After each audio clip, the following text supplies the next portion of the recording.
নমস্কাৰ আসসালামু আলাইকুম গাইজ কি খবৰ আপোনালোকৰ আশা কৰোঁ ভালে আছে বহুত দিনৰ পৰা প্ল্যান কৰি আছিলোঁ পেহী ঘৰলৈ যোৱাৰ তাকে আজি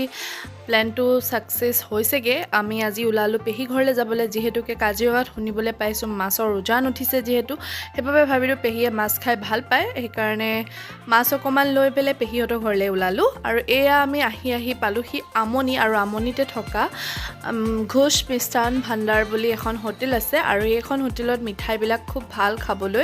আৰু আমিও সদায় এফালে পাৰ হৈ গ'লে কেতিয়াবা কাটচিত সোমাও আৰু ইয়াৰে পৰঠাটো খাবলৈ কাৰণে মোৰ আজি এনেকুৱাই মন গ'ল তাকে এওঁক ক'লো আজি মোক পৰঠা খাবলৈ মন গৈছে এওঁ ক'লে ঠিক আছে খাই লোৱা আৰু এয়া আমি পৰঠা ল'লোঁ আৰু এয়া ইয়াৰ ফেমাছ দৈ আৰু মিঠা দৈ আৰু এয়া জেলেপি গৰম গৰম ভাজি আছিলে এখেতে ৰখিব নোৱাৰিলে জেলেপিও লৈ ল'লে তাৰ পাছত আৰু খাবলৈ ষ্টাৰ্ট দিলোঁ আৰু খাবলৈ মন গৈ থকা বস্তু এটা সন্মুখত পালে আৰু ৰৈ থকাৰ কোনো কথাই নাই খালোঁ আৰু টেষ্টি আছিল বহুত ধুনীয়া খাবলৈ আৰু যিসকলে হয়তো এফালে অহা যোৱা কৰে বহুতে চিনি পায় আৰু ইয়াৰ দৈটো খুব ভাল খাবলৈ আৰু এতিয়া খাই বৈ আমি আকৌ পেহীহঁতৰ ঘৰলৈ বুলি ওলাম খাই লৈছোঁ আমি পাছবেলা ওলাইছোঁ যিহেতুকে আৰু এনেকৈ লাইফটো মানুহে জীয়াই থকাটো মই ভাবোঁ কামৰ মাজে মাজে কেতিয়াবা নিজৰ আপোন পৰিয়ালৰ ঘৰলৈ গৈ মনটোকে অকণমান ভাল লগাব লাগে কাৰণ কিমান আৰু কাম কৰিবা আৰু জীৱনটো যিহেতুকে দুদিনীয়া তাৰ মাজতে অলপ আহৰি লৈ অলপ ফুৰিবও লাগে এয়া আহি পালোহি নগাঁও আৰু নগাঁৱত আমি তেল ভৰাই ল'লোঁ গাড়ীত তাৰপৰা আমি আকৌ উভতি আহিম পুৰণি গুদামলৈ আমি পুৰণি গুদাম হৈ চলচলিলৈ যাম আৰু এয়া তেল চেল ভৰাই ল'লোঁ আৰু সন্ধিয়াই হ'ল 6:12 হ'ল আৰু পেহীহঁতে ফোন কৰি আছে আহি পালিহি নে ক'ত পালি কি কথা আৰু এয়া আহি পালোহি পুৰণি গুদামখনতো বহুত লোকেই চিনি পায় আৰু আগতে পুৰণি গুদামখন একেবাৰে সামান্য সৰু আছিল আৰু এতিয়া বহুতেই ডাঙৰ হ'ল 4 লেন হোৱাৰ পৰা আৰু আহি পালোহি আমি চলচলি আৰু চলচলিখনো বহুত ডাঙৰ হ'ল আগতকৈ আহি পেহী ঘৰ পালোহি আৰু বহুত দিনৰ পাছত পেহীহঁতক লগ পাই মনটো কিবা এটা ভাল লাগি গ'ল আৰু পেহীহঁতৰ ঘৰত এসোপামান নাস্তাৰে এয়া চাহ খাবলৈ দিলে তাৰপাছত আমি গোটেইখিনি এলবাম উলিয়াই ল'লোঁ পুৰণা ফটোবিলাক চাই নিজৰ মনবিলাক নষ্টালজিক হ'ল আৰু তাৰ লগত থকা কিছুমান ষ্টৰি পেহীয়ে কৈ গ'ল পুৰণা কালৰ আৰু ভাল লাগিলে মনটো কিবা এটা আৰু গোটেইখিনিয়ে লগ লাগি ফটো চালোঁ আৰু লগতে মোৰো সৰু কালৰ ফটো দুখনমান দেখা পালোঁ আৰু মোৰ আব্বাৰ ডেকা কালৰ ফটো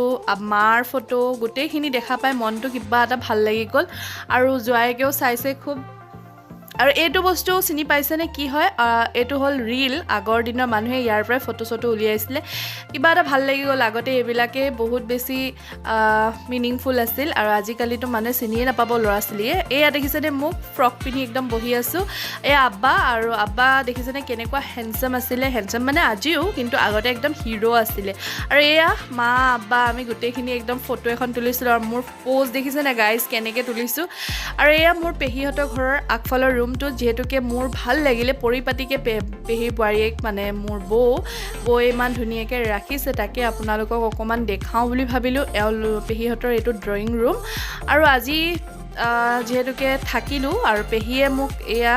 মাছ ৰান্ধিবলৈ দিলে আৰু মই ভাবিলোঁ পেহীহঁতক মোৰ হাতৰ ৰান্ধি খুৱাওঁ আৰু সকলোৱে খাই ভাল পালোঁ বুলিয়ে কৈছে আৰু বৌও বহুত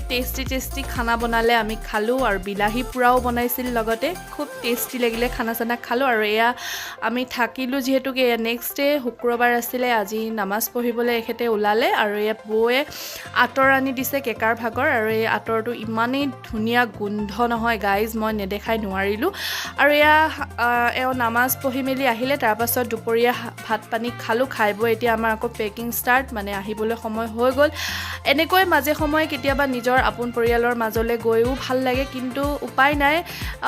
ওলাই অহাৰ সময়কণ সদায় বেদনানায়কে হয় আহিবলৈ মন নাযায় দুদিনমান থাকিবলৈও মন যায় কিন্তু উপায় নাই এখেতৰ কাম আছে কামৰ জেগালৈতো আহিবই লাগিব তাৰ মাজেৰে এনেকৈ নিজৰ আপোন পৰিয়ালৰ মাজলৈ সদায় গৈ থাকিম আশা কৰোঁ আজি ব্লগটো চাই আপোনালোকে ভাল পালে তেনেহ'লে লাইক শ্বেয়াৰ এণ্ড ছাবস্ক্ৰাইব কৰিবলৈ নাপাহৰিব লগতে কমেণ্ট কৰি জনাব কেনেকুৱা পালে আজিলৈ আহিছোঁ আপোনালোক ভালে থাকক বাই